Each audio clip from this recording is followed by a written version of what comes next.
Chicken curry sambar ఒకటి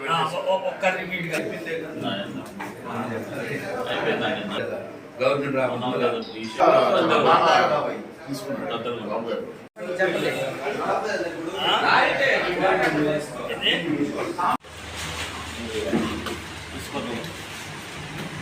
ఆగేదా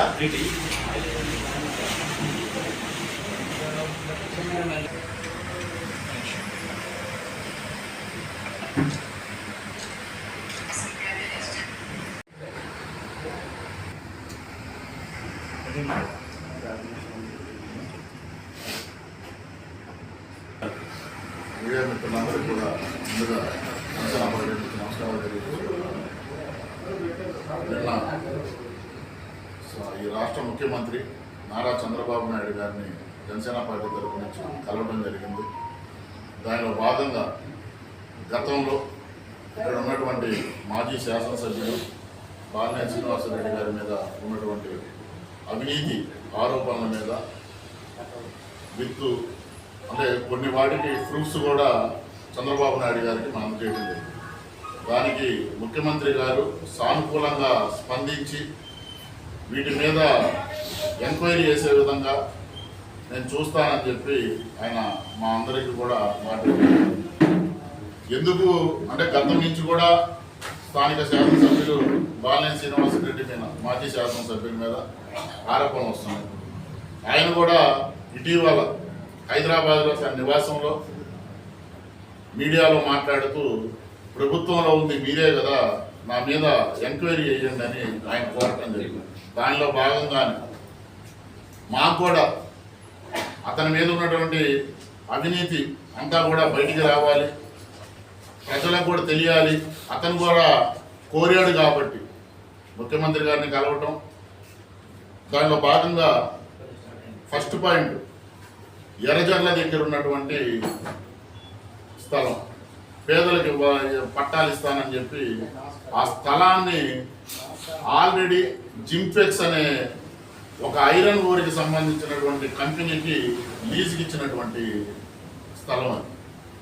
ఒక శాసనసభ్యుడిగా ఉండి ఒక మాజీ మంత్రిగా ఉండి అన్నీ కూడా ఆయనకి తెలిసి కూడా ఒక 40 కోట్ల రూపాయలు ప్రజాధనాన్ని దుర్వినియోగం చేసి అక్కడ స్థలం చదును చేసి అక్కడ నుంచి 18 లక్షల క్యూబ్ మీటర్లు మట్టిని సుమారు 65 కోట్ల రూపాయల మట్టిని వాళ్ళ బియ్యంకుడైనటువంటి భాస్కర్ రెడ్డి శ్రీకర్ విల్లాకి తోలినటువంటి మాట వాస్తవం కాదు.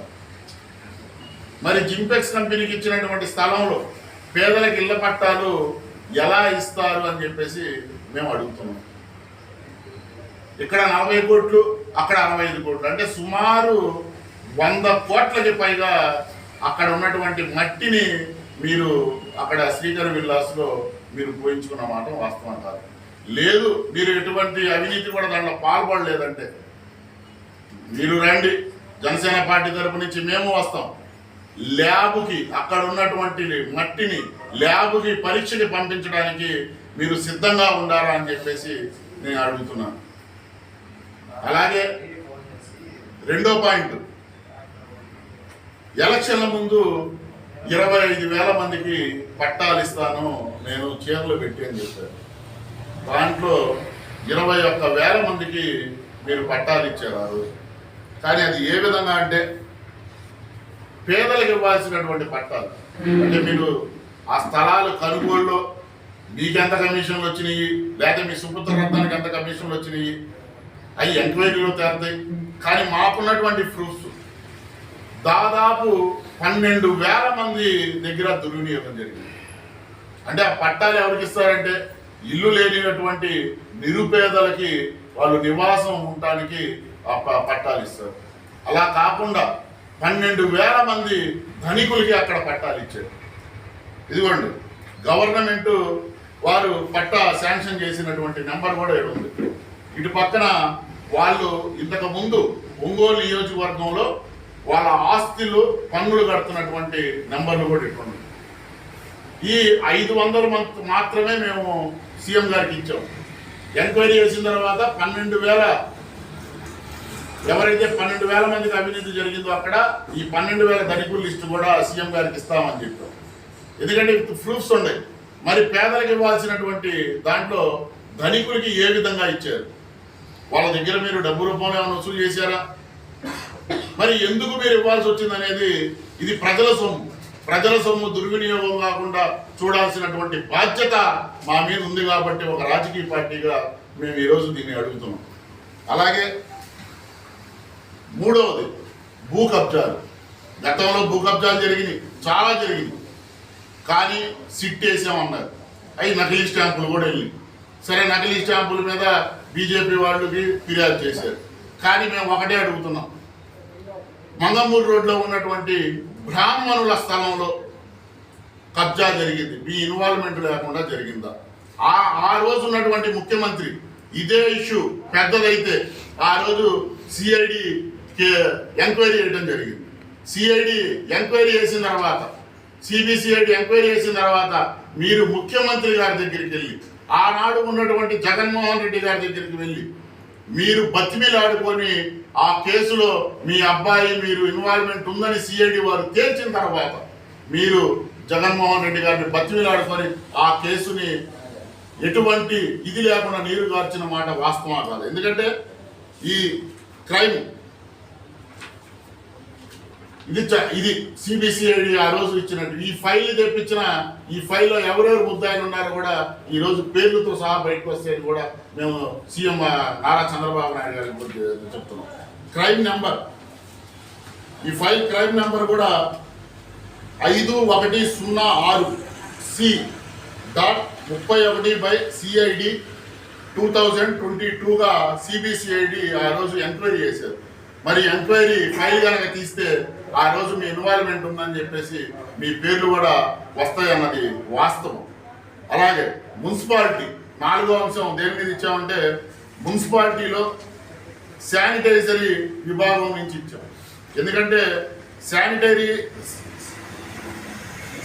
విభాగము ఆప్కాస్ గైడ్ లైన్స్లో పనిచేయాల్సినటువంటి పరిస్థితులు ఉన్నాయి.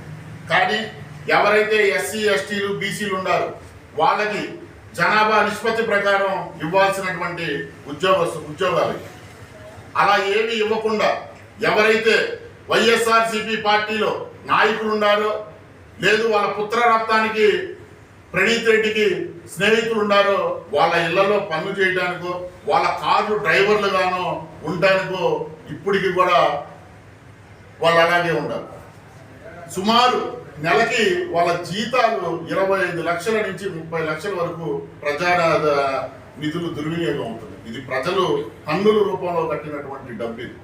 దీనికి బాధ్యతగా ఉండాల్సినటువంటి బాధ్యత మనందరి మీద కూడా ఉంది. ఈ రోజు కూడా శానిటరీ విభాగంలో ఎవరు పని చేస్తున్నారు ఎవరు పని చేయట్లేదో కూడా ఎంక్వైరీ చేస్తే దీంట్లో చాలా మంది ఆగిపోయే పరిస్థితులు కూడా ఉంది. మరి డబ్బు ఎవరిది? వైఎస్ఆర్సీపీ పార్టీ నాయకుల కారు డ్రైవర్లు గానో లేదా వాళ్ళ ఇంట్లో పనులు చేయడానికో కాదు కదా మున్సిపాలిటీ నుంచి డబ్బులు వస్తుంది. మున్సిపాలిటీ క్లీన్ పరిశుభ్రతగా నగరాన్ని ఉంచడానికి నగరంలో డివిజన్లో పని చేయడానికి వాళ్ళ ఉద్యోగాలు తీసుకుంటే ఈ విధంగా దుర్వినియోగం చేసిన మాట వాస్తవం కాదా అని మేము అడుగుతున్నాం. దీని మీద ముఖ్యమంత్రి గారు ఎంక్వైరీ చేస్తానని చెప్పి సానుకూలంగా స్పందించారు. అతి త్వరలోనే దీని మీద ఎంక్వైరీ పడబోతుంది. ఏదైతే బాలినేని శ్రీనివాసరెడ్డి గారు కోరారో ఆయన కోరిక మేరకు మేము దగ్గరుండే ఎంక్వైరీ చేయడం జరుగుతుంది. ఇది రాజకీయంగా చేసినటువంటి ఇదైతే కాదు. దీన్ని అందరూ కూడా గమనించాలి. ఎందుకంటే ప్రజల తరఫున మాకు బాధ్యత ఉంది. ఆ బాధ్యతతోనే ఇన్ని అవినీతి ఆరోపణలు వస్తున్నాయి. ఒక మాజీ శాసనసభ్యుడు 5 సార్లు ఒంగోలులో గెలిచినటువంటి శాసనసభ్యుడు ఆయన కోరిక మేరకే మేము ఎంక్వైరీ అడగటం జరిగింది. దానికి ముఖ్యమంత్రి గారు సానుకూలంగా స్పందించడం జరిగింది. జనసేనలో చేరడానికి ప్రయత్నం చేస్తున్నాడు.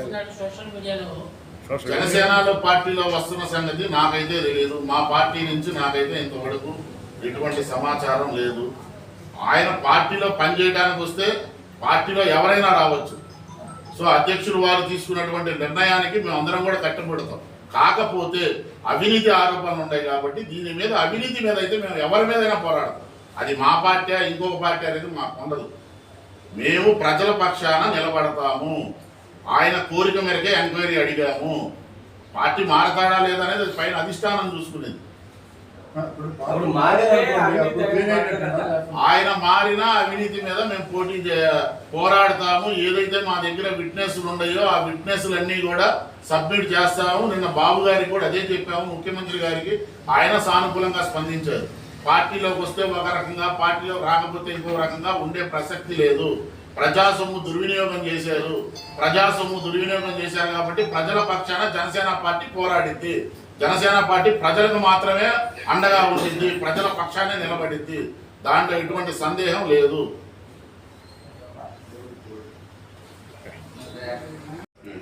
రెండో తేదీ రాష్ట్ర ఉప ముఖ్యమంత్రి గౌరవనీయులు శ్రీ పవన్ కళ్యాణ్ గారి జన్మదినాన్ని పురస్కరించుకొని ఒంగోలు అసెంబ్లీ నియోజకవర్గంలో జనసేన పార్టీ ఆధ్వర్యంలో 1వ తేదీ ఆదివారం గెద్దలగుంటలో మెడికల్ క్యాంపు పవన్ కళ్యాణ్ గారి పేరు మీద జనసేన పార్టీ ఆధ్వర్యంలో నిర్వహించడం జరుగుతుంది ఉదయం 10కి.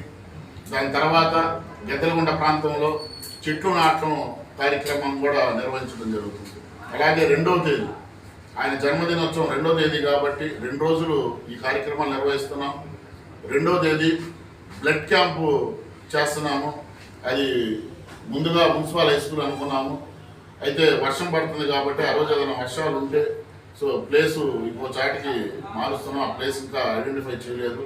ఆ రోజు బ్లడ్ క్యాంపు తర్వాత ఏదైతే ఈ సంవత్సరం 24-25వ సంవత్సరంలో జనసేన పార్టీ క్రియాశీల సభ్యత్వ నమోదు కార్యక్రమంలో వాలంటీర్లుగా ఎవరైతే ఎక్కువ మంది సభ్యులు చేర్పించారో వాళ్ళందరికీ కూడా పార్టీ ఆధ్వర్యంలో వాళ్ళందరికీ సన్మానం చేయడం జరుగుతుంది.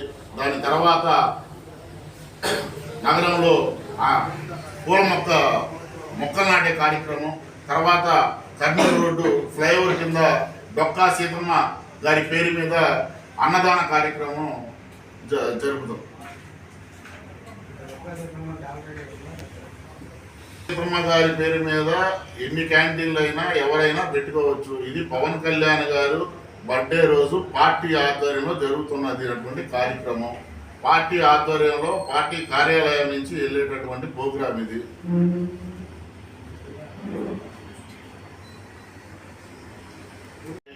అనేది అది మా ప్రెసిడెంట్ గారికి చెప్పాము.